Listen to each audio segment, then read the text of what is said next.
ఈ రోజున దేవుడి పేరు చెప్పి సంపాదించుకునే పాస్టర్లు ఉన్నారా? నేను చెప్పట్లేదు, ఎవరు చాలామంది ఫేవరెట్లు ఉన్నట్టున్నారు ఇటుపక్క. గట్టిగా చెప్పండి, ఉన్నారా లేదా? ఉన్నారు. ఎందుకని? ఇదిగో చెడిపోయిన బ్యాచ్ ఇది, మనల్ని చెడగొట్టడానికి వచ్చిన బ్యాచ్. ఎప్పుడైనా ఒక దైవజనుడు నిన్ను పదే పదే డబ్బులు అడుగుతున్నాడు అంటే వాడు ధనదాసే తప్ప యేసుదాస్ కాదు. మీరు అర్థం చేసుకోండి. నువ్వు the moment you become Dhanadas you cease to be Devdas.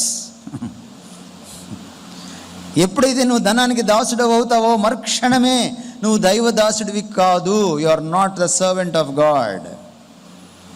గుర్తుపెట్టుకోండి. గమ్మత్తు ఏంటి తెలుసా? మన దైవజనులతోటి ఈ తరహా ఈ బాపత దైవజనులతోటి గమ్మత్తు ఏమిటంటే, వాళ్ళు మీకు అన్నీ ఇచ్చేస్తారు.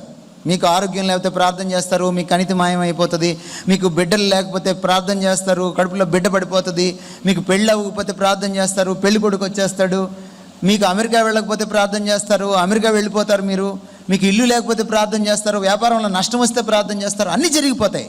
కానీ వాళ్ళకి మాత్రం డబ్బులు మాత్రం దేవుడు ఇవ్వడు, మీరు ఇవ్వాలి. అదేంటో అక్కడ అద్భుతం జరగదు. వాళ్ళని ఎత్తిన కూడా చెయ్యి పెట్టుకొని ప్రార్థన చేసుకుంటే వచ్చేస్తాయిగా.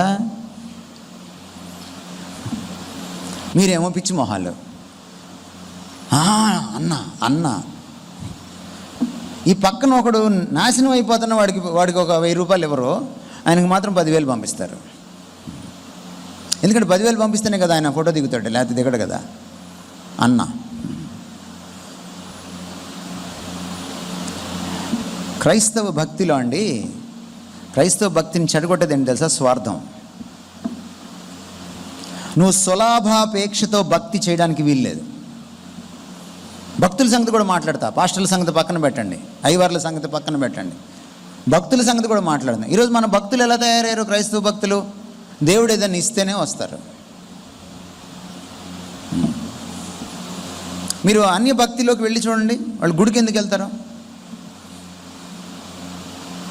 దేవుడు ఇది ఇస్తాడు అంటేనే వెళ్తారు వాళ్ళు. సుమతి శతకంలో ఒక శ్లోకం ఉంది, ఒక ఏంటిది ఇది ఉంది, ఏమిటంటే అక్కర గుర్రాన్ని చుట్టం, యుద్ధంలో ముందుకెళ్ళినటువంటి గుర్రం,